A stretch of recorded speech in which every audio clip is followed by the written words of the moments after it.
Mark Van Bree, wonderful, thank you. And whenever you start talking, she'll start the timer. Wait. Come on and test it. Good. Members of the board, Dr. Wright, thank you for your time today. Out of 100 Texas parents, 72 parents support the mask requirement. More than 50 counties and districts around Texas have stood up for public health and science, but not yet ACIP. I want the board to know you have the overwhelming support of parents, other school districts, and every single public health organization. We've got your back. I know you know that science is not in dispute. Masks work, period. Now there's a lot of talk about choice and freedom, but freedom isn't free indeed. Freedom depends on the social contract upon which this very country is founded. Freedom requires us to keep each other safe. My daughter's freedom and right to an education are under threat because people are not holding up their participation in the social contract. I urge Dr. Wright to implement the mask requirement. We can make it happen. And I urge the board to add this to the next agenda, if not implemented yet. This needs a vote.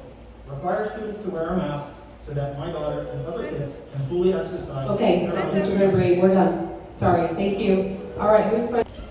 All right, as soon as you start talking, the timer will start. Thank you. I'm speaking today as a parent of a 9-year-old at Negley and a medical anthropologist. We are currently in the worst wave yet of the COVID-19 pandemic. According to state health data, the number of pediatric COVID patients in Texas hospitals is higher right now than at any point during the pandemic. We know that the two most effective strategies for mitigating the risk are vaccines and masks. More than 50% of students in our district are younger than 12 and not eligible for the vaccine. We also know that the virus disproportionately affects people of color and those who are economically disadvantaged. 70% of our student population identifies as an ethnic minority and 51% is economically disadvantaged. The mask optional policy currently in place at UCIC is harmful to the health and well-being of our children, families, and communities. It is imperative that we mandate masks in our schools immediately. Please protect our children and our teachers. Thank you. Okay. Thank you, Board Trustees and Dr. Wright, for hearing us today. My name is Kristen Lambert. I'm a teacher, a mom, and an active voter in this community. I'm here to change our focus from all the I's, and me. I want to change it back to we. We are that silent majority that has been sending you all those letters, those calls, those emails, listening to board meetings online, protecting our littles at home with asthma, or in our classrooms getting ready for our students. I wanted to share something that I brought from my classroom that my principal said on the very first day. I thought it was so important, I wrote it down. Do what's best for kids. I see this every single day, and I thought maybe it would help you too. When things get hard, I have pressure going on, bureaucracy, testing, whatever have you. I look at this and I remember that we need to do what's right for kids. We know what that is. We spent a whole year wearing the masks. It works, and we've proven it. We have the data. We need to do what's right for kids. Thank you, Kristen. Okay. I implore you to reconsider your stance on not requiring masks, social distancing, or any other precautions in schools. There have been enough legal precedents to demonstrate fighting for our children is not a losing battle, and even if it was, it would still be worth fighting because the data about this virus and the effectiveness of properly implemented prevention do not change. There are two scenarios. One, we're too cautious, and that's all. No one will suffer. I work in a hospital and wear a mask all day, every day. It's okay. We continue to not mandate infection prevention precautions, and this virus continues to spread through our community like wildfire, risking countless lives. Even if one life was saved by simple preventative efforts, they will have been worth it. Society has routinely made adjustments in the name of public safety. Airport security measures come to mind. People cannot comply with safety measures at an airport, then they don't get to fly. People are free to not mask themselves or their children. That should mean they cannot participate in activities that place others at risk. Please have the courage to fight for the health of our children and our community. Thank you. Okay, Amanda, you are next.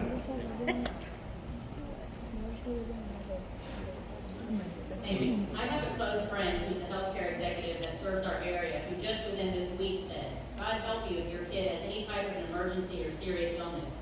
Her drama that day was a teenage kidney laceration from a scooter accident that she couldn't find a placement for. The regional systems cannot support the needs right now. As of Friday, there were nearly 200 people waiting in the greater Austin area ERs for hospital beds, and even our governor has asked for help. It is clear that we are in the midst of a public health crisis, most recently brought on, not by the flu, but by the COVID-19 Delta variant. And so, this time calls on you to do what is stated in your Hayes CISD board policy manual. Board members will base decisions on fact rather than supposition, opinion, or public favor.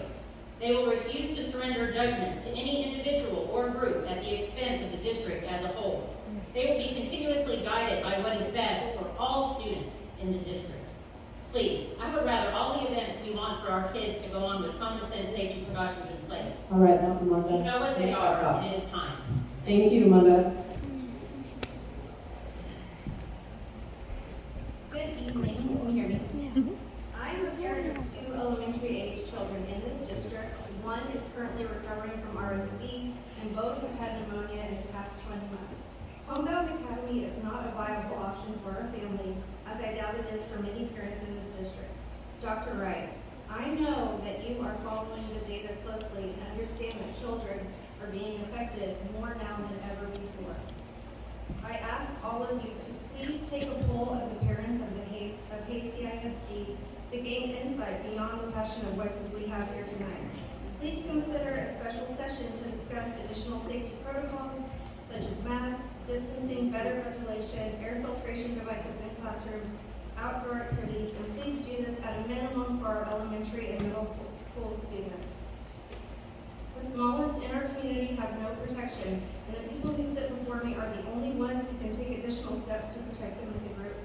Please do not wait until the dire Thank situation you. is at our door. Thank you. I'm so proud of all of you. Just had to say that. Okay. Thank you. We all understand that board members are receiving an avalanche of emails and comments and calls to action from all different sides. That said, we as a group, and I personally still are imploring you to consider the safety of our children above all else by accepting the county judge's mask mandate or enacting one of your own. Time is of the essence, as you have heard others say. Something else I want to mention is I'm concerned about the district policy of no longer requiring close contacts of positive cases to quarantine. I wonder why Hayes CISD can adopt a policy similar to Austin ISD. Anyone who is unvaccinated is required to quarantine for 10 to 14 days. This is a safer and sounder option for our district. When my son started school on Sunday, he was so happy and excited, and a big part of his positive experience was seeing many of his classmates and his teachers wearing masks. To him, wearing a mask each day is no big deal. He knows it helps protect him from the virus. In the end, I hope your concern and care for our children will win out over all other interests today. Thank you. Thank you. Quiet, please, in the audience. All right, when you start speaking, then the timer will start. I am the parent of a second grader. I'm not here today to educate you all on the science of COVID. I feel like you all are educated adults and you've educated yourself over the last year and a half with all the facts of COVID. You know what, Amy? I cannot hear you because there's a train. Okay. Ms. Claire, will you pause the timer for me? Back it up a little bit. It's probably the mask. Because she's wearing the mask. Yeah, go ahead and put the microphone, a little bit up. There you go. Okay, I think our train has gone. Okay, so let's start again. Sorry, Amy. No, it's okay. I'm here today to plead with you all to do the right thing and mitigate the risk of COVID transmission at school by making masking compulsory inside Hayes CISD building. All children have a right to receive an equal and safe public education. This virus is a threat to our children, teachers, staff, and community at large. We have a small window of opportunity to minimize this threat. We spend much resources and time to protect our children from active shooters, fires, and tornadoes. This virus is just one more threat that requires us to respond. We can make a huge impact by simply wearing masks. Oftentimes, making the right decision is not easy. I'm a business owner and I understand this. But it's a fact that if we don't change our course that we're on, COVID cases will continue to rise to unmanageable levels. I implore you to please mandate masks. Thank you. Hello. I know most of you, but for people that don't, I have 2 kids that have already graduated from the ACXT. I have 3 that are still in school. I know most of you on the board. I know your character. I know that you love our children. I know that you want the best for them, and I know that this is a tough decision. I think what it comes down to at the end of the day is that we need to have the right to choose as parents. We know what is best for our children. It is a loss, and we do not want to teach our children to break the laws. So there's no reason for us to mandate masks. There's no reason at this point. It's been proven. I won't go into the science because we know we don't like the science. We know that y'all know the science. You've done your homework. However, we know that most of the time the children aren't going to wear the mask right. We know that most of the time they're going to tell you they're going to wear the mask and they're not going to wear the mask and they're going to trade masks. I feel like we need to have the choice as parents. I feel like we need to have the choice as children as well. My children, none of them have chosen to have the mask. Thank you, Jennifer. All right, you are on deck. Amanda Witt. Good afternoon, and thank you very much for the opportunity to speak today. I'm here to speak on behalf of not only my 3 children, but every child in this district. 2 things. We live in the freest, most prosperous country this world has ever seen, and the cornerstone of that is our freedom, and not only from the past, but in the future. There's been 1 million American citizens who have died for that freedom, and I think we owe it to our kids to enjoy that freedom and know that freedom to its fullest extent. There's this idea that we have a right, or there's some sort of social contract in place that you have a freedom to not have your feelings hurt or to feel safe, but that doesn't supersede my daughter's freedom and autonomy to her own body. Next, I'm rather confident that I'm not the only person here today who married her high school sweetheart or made some amazing experiences. We have to be very careful as adults not to rob our children of those experiences, those memories, and those friendships, because we don't know the damage of what we're doing. So I urge you all to do the right thing and let our children experience the childhood that they need. Thank you. Thank you. There you go. Amanda. Next is, well, is there a Terry? We'll start with the J last name. Terry J. No Terry J? Terry J. Good to see you.